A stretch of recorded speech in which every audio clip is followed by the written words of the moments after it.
जो है हम एनसीईआरटी की बुक्स क्लास 11th के लिए समुच्चय चैप्टर आप लोगों को पढ़ाएंगे। ठीक है, तो सबसे पहले किताब यही किताब आप लेके पढ़ेंगे, एनसीईआरटी की है। ठीक है, सबसे पहले समुच्चय चैप्टर में शुरू करूंगा। तो समुच्चय सेट्स, इसकी परिभाषा क्या है? वस्तुओं के सुपरिभाषित संग्रह को समुच्चय कहते हैं। वस्तुओं के सुपरिभाषित संग्रह को समुच्चय कहते हैं। इसका मतलब ये हुआ, जैसे किसी खास ग्रुप के सभी वस्तुओं का संग्रह, एक खास ग्रुप हो उसके सभी वस्तुओं का संग्रह।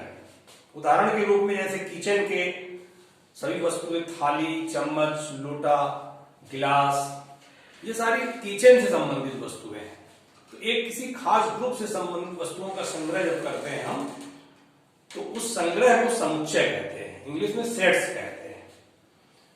ये नहीं कि मान लीजिए थाली लिए, कुदार ले लिए, कुदार तो खेती बाड़ी का हो गया, तो वो एक ग्रुप से नहीं है। एक ग्रुप से समस्त वस्तुओं का संग्रह समुच्चय कहलाता है। ठीक है, अब समुच्चयों का निरूपण, अब आता है समुच्चय का निरूपण। तो समुच्चय के निरूपण के पहले समुच्चय का प्रतीक समझ लीजिए। समुच्चय का संकेत कैसे व्यक्त करते हैं समुच्चय को? समुच्चय का संकेत, समुच्चय को मझले कोष्ठक के अंदर, मझले कोष्ठक से व्यक्त करते हैं और इसके अंदर अवयवों को लिखते हैं। मझले कोष्ठक से व्यक्त करते हैं। ठीक है, अब समुच्चयों का निरूपण आता है। समुच्चयों का निरूपण,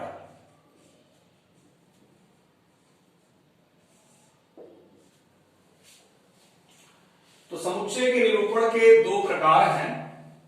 पहला रोस्टर विधि, रोस्टर विधि,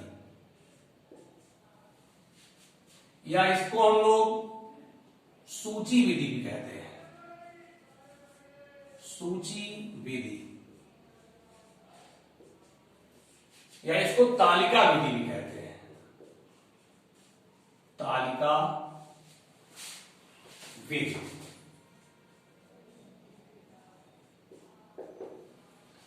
तो इसमें जो है अवयवों को कर्ली ब्रैकेट में लिख करके, समुच्चय को कर्ली ब्रैकेट में बना करके अवयवों को कामा लगा के लिखते हैं। जैसे मान लीजिए हमने लिख रहे हैं अंग्रेजी के वर्णमाला, अंग्रेजी के स्वरों का समुच्चय, अंग्रेजी वर्णमाला के स्वरों का समुच्चय AEIOU, ये अंग्रेजी वर्णमाला के स्वर है। इसमें रोस्टर विधि में यह होता है कि अवयवों को लिखते हैं, कामा लगा के लिखते हैं, सभी अवयवों को लिखते हैं। और इसमें जो है ध्यान ये रखते हैं, कोई अवयव दो बार नहीं लिखा जाता है। समुच्चय की सबसे आवश्यक बात यह है कि कोई भी अवयव रिपीट नहीं होता है। जैसे मान लीजिए कहीं ऐसे लिखा हुआ है ऐसे, तो ये सही नहीं है, इसको ऐसे लिखा जाएगा बस। मान लीजिए कहीं दिया गया ABB, C B दो बार है, C दो बार, ये गलत है। इसको लिखेंगे ABC, मतलब किसी अवयव की पुनरावृत्ति नहीं करते हैं। ठीक है, ये बात है। तो समुच्चय निर्माण, समुच्चय का निरूपण जो है, पहली विधि है रोस्टर विधि। रोस्टर विधि में अवयवों को कामा लगा के लिखते हैं, अलग अलग लिखते हैं। दूसरी विधि है समुच्चय के निरूपण की, सेकंड जो मेथड है समुच्चय निर्माण विधि। समुच्चय निर्माण विधि,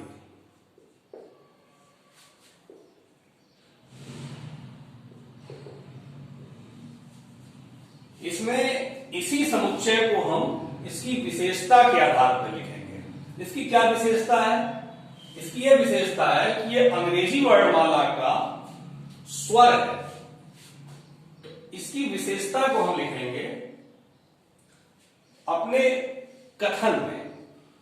जैसे ये अंग्रेजी वर्णमाला का स्वर है, इसको लिखेंगे यक्स इज सच दैट, मतलब यक्स ऐसा है कि, ये दो बिंदु जो संकेत है इसका मतलब है is such that, is such that. Hindi में कहते हैं ऐसा है कि, ऐसा है कि, यक्स ऐसा है कि, तो कैसा है ये क्या है? ये जो है यक्स जो है अंग्रेजी वर्णमाला का, अंग्रेजी वर्णमाला का वावेल है। क्या है? वावेल है। मतलब उसी को हमने लिखा है, लेकिन उसकी विशेषता को यहां हमने लिखा है। तो ये विधि कहलाती समुच्चय निर्माण विधि। इसको गुण विधि भी कहते हैं, इसको गुण विधि भी कहते हैं।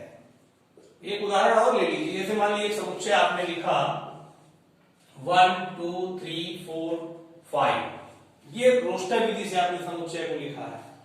इसी समुच्चय को अगर हमें समुच्चय निर्माण विधि से लिखना हो तो कैसे लिखेंगे? इसी को देखिए कैसे लिखेंगे। 1 2 3 4 5 है। यक्स ऐसा है कि, यक्स ऐसा है कि, ये दो बिंदी का मतलब ऐसा है कि, इज सच दैट। यक्स ऐसा है कि कैसा है? 1 से लेकर 5 तक पूर्णांक है, धन पूर्णांक है। यक्स धन पूर्णांक है, यक्स धन पूर्णांक है। लेकिन धन पूर्णांक तो ज्यादा होते हैं, तो इसको आप बता दीजिए कि 1 से बड़ा या बराबर और 5 से छोटा या बराबर। देखिए 1 भी आ जाएगा, 1 से बड़ा 2 आएगा, 3 आएगा, 4 आएगा, 5 आएगा, है ना। तो इसी समुच्चय को हमने विशेषता के आधार पर लिखा, तो ये समुच्चय निर्माण विधि से समुच्चय लिखना हो गया, और ये रोस्टर विधि से समुच्चय का लिखना हो गया। ठीक है, तो ये समुच्चय के निरूपण की दो विधियां हैं, इसको ध्यान से आप रिपीट करेंगे। अब देखिए कुछ चीजों को और इसमें, जैसे मान लीजिए इस समुच्चय का नाम है ए, इस समुच्चय का नाम है ए। तो ए एक समुच्चय जिसके सदस्य हैं AEIOU, 5 सदस्य हैं। तो ए जो है small a is element of A, मतलब स्मॉल ए इस कैपिटल ए का सदस्य है।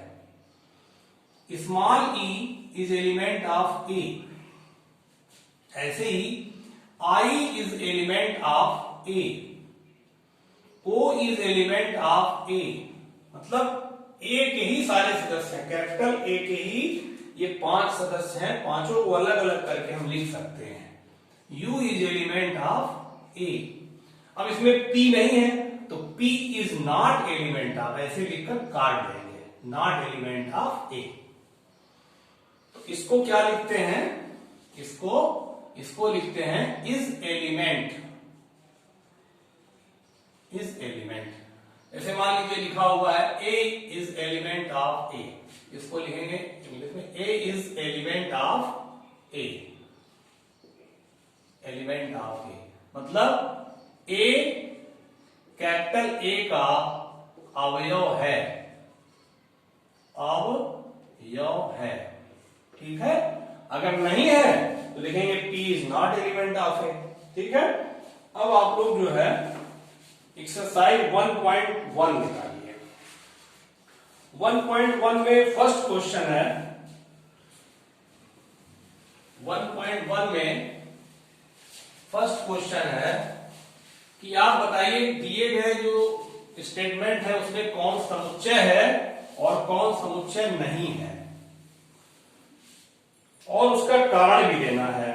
तो फर्स्ट क्वेश्चन देखिएगा, फर्स्ट क्वेश्चन का फर्स्ट पार्ट जो है कह रहा है जे अक्षर से प्रारंभ होने वाले वर्ष के सभी महीनों का संग्रह। तो ये निश्चित है, जे से प्रारंभ होने वाले देखिए जनवरी होगा, ठीक है, जून होगा, फिर जुलाई होगा, निश्चित है। और ये जिससे ही पूछा जाएगा पूरी दुनिया में उस सभी का आंसर सेम होगा, इसलिए समुच्चय है। ठीक है, पहला समुच्चय है, फर्स्ट समुच्चय है। दूसरा देखिए, भारत के 10 सबसे अधिक प्रतिभाशाली लेखकों का संग्रह। ये कह रहा है भारत के 10 सबसे अधिक प्रतिभाशाली लेखक। तो ये हमारे हिसाब से 10 लेखक हो सकते हैं जिसको हम प्रतिभाशाली कह रहे हैं। कोई दूसरा आदमी दूसरे लेखक को प्रतिभाशाली मानता है, कोई तीसरा आदमी दूसरे लेखक को प्रतिभाशाली मानता है। मतलब जितने लोग होंगे हर लोगों की नजर में, हर लोगों के हिसाब से प्रतिभाशाली लेखक तय होंगे। मतलब इसमें लेखक का नाम निश्चित नहीं होगा कि हम जो दिए वही दूसरा भी देगा, इसलिए इसमें वस्तुओं का संग्रह परिभाषित नहीं हो पाएगा। तो ये समुच्चय नहीं है, दूसरा समुच्चय नहीं है, क्योंकि प्रतिभाशाली लेखक हमारे हिसाब से दूसरे होंगे। दूसरा आदमी प्रतिभाशाली लेखक लिखेगा विश्व के, तो वो दूसरा लिख सकता है। मतलब एक निश्चितता नहीं है, इसलिए समुच्चय नहीं है। ऐसे ही तीसरा भी है, विश्व के सर्वश्रेष्ठ 11 बल्लेबाजों का संग्रह समुच्चय है या नहीं। तो ये भी समुच्चय नहीं है, क्योंकि हमारे हिसाब से सर्वश्रेष्ठ बल्लेबाज कुछ होंगे, दूसरे आदमी से पूछा जाए तो वो कहेगा कि भाई ये सर्वश्रेष्ठ बल्लेबाज ये हैं, तो उसमें भी निश्चितता नहीं है। थर्ड वाला भी समुच्चय नहीं है, थर्ड वाला भी समुच्चय नहीं है। ऐसे ही जो है आपका चौथा, आपकी कक्षा के सभी बालकों का संग्रह। तो ये तो समुच्चय है, आपकी कक्षा में जितने बालक हैं वो सारे बालक निश्चित हैं, वही बालक रहेंगे। एक ही कक्षा के बालक हैं तो एक ग्रुप के सभी बालक समुच्चय हो गए।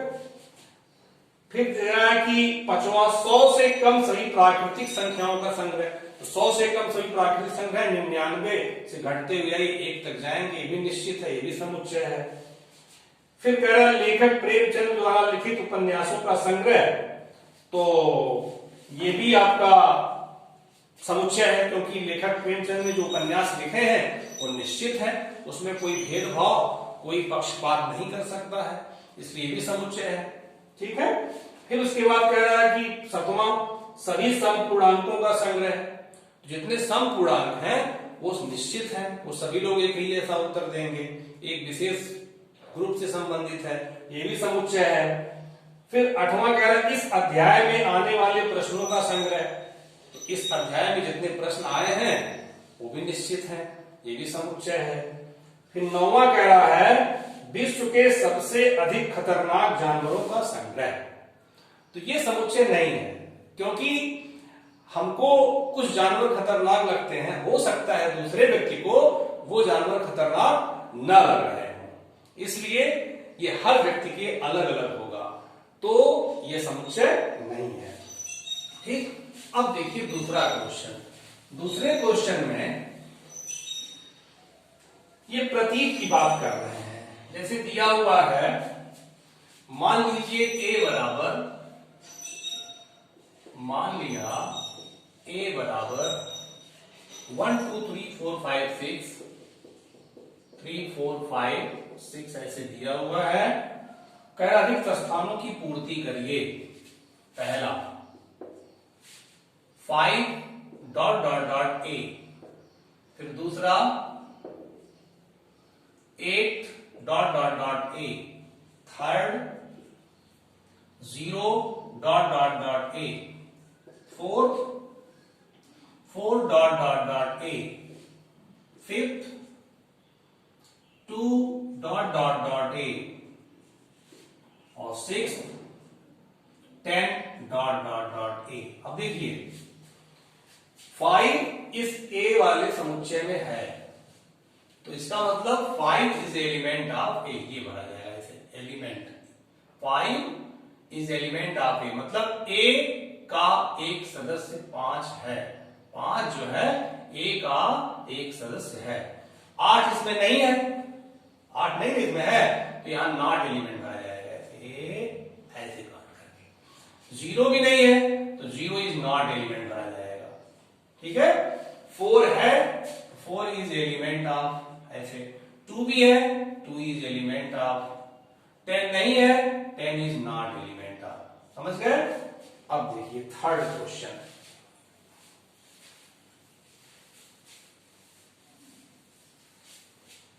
थर्ड क्वेश्चन है, निम्नलिखित समुच्चयों को रोस्टर रूप में लिखिए। निम्नलिखित समुच्चयों को रोस्टर रूप में लिखिए। समुच्चयों को रोस्टर रूप में लिखिए। वही बताया ना समुच्चय का निरूपण 2 विधियों से, रोस्टर रूप, तो वही रोस्टर रूप में लिखना है। रोस्टर रूप में लिखो। तो पहला है a equal to x is such that, x एक पूर्णांक है, यक्स एक पूर्णांक है और कैसा है वो, -3 से बड़ा है और 7 से छोटा है। अब देखिए ये आपका दिया हुआ है समुच्चय निर्माण विधि से और लिखवा रहा है रोस्टर विधि में, रोस्टर रूप में लिखवा रहा है। इसका आंसर क्या होगा देखिए, यक्स एक पूर्णांक है लेकिन यहां पे बांध दिया है -3 से बड़ा हो, तो -3 से बड़ा पूर्णांक देखिए क्या होगा, -3 से बड़ा पूर्णांक होगा -2। ऋण पूर्णांक, भाई ये धन ऋण तो कहा नहीं है, पूर्णांक भर कहा है, तो ऋण पूर्णांक भी लेंगे। तो -3 से बड़ा -2 होगा, -1 होगा, 0 होगा, और 7 से छोटा कहा है तो 6 तक जाइए, 1 2 3 4 5। ये आपका रोस्टर रूप में हो गया। रोस्टर रूप में कहा गया था कामा लगा के लिखना है अलग अलग तत्वों को। ऐसे ही आपका दूसरा है, देखिए दूसरा question, B x is such that, x संख्या 6 से कम, संख्या 6 से कम एक प्राकृत संख्या है, एक प्राकृत संख्या है। तो देखिए 6 से कम प्राकृत संख्या, प्राकृत संख्या रोस्टर रूप में लिखने जा रहा है, इसमें समुच्चय निर्माण विधि है और रोस्टर रूप में नीचे लिखने जा रहा है। इसी चीज को, इसी कथन को पढ़कर हम यहाँ पे कामा लगा के अलग अलग तत्वों को लिखेंगे। तो प्राकृत संख्या के बारे में आपको पहले से पता है, प्राकृत संख्या 1 से शुरू होती है, सबसे छोटी प्राकृत संख्या +1 होती है और सबसे बड़ी प्राकृत संख्या अज्ञात है, उसका कोई अंत नहीं है। तो 6 से कम प्राकृत संख्या 5 4 3 2 1, ये आंसर हो गया, रोस्टर रूप में हो गया।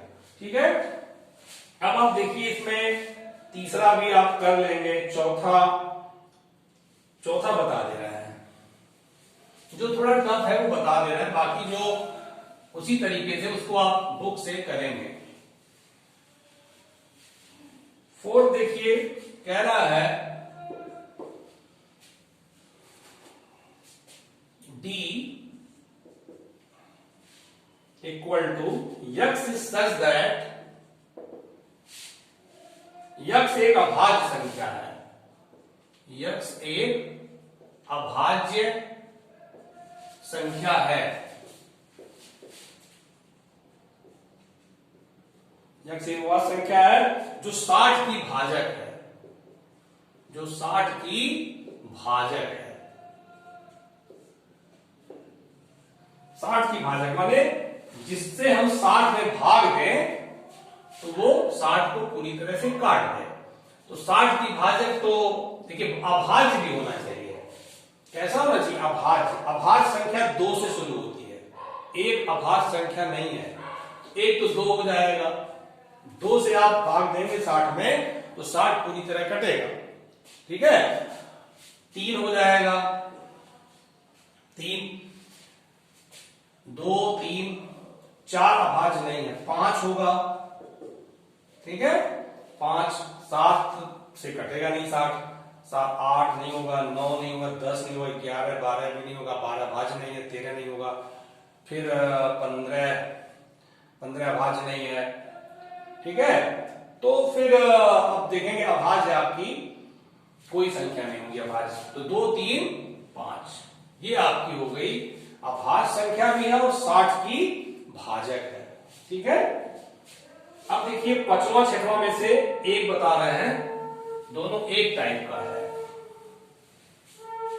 5वां 6वां में से देखिए 5वां कहा है कि E इक्वल टू ट्रिग्नोमेट्री शब्द के सभी अक्षरों का समुच्चय, ट्रिग्नोमेट्री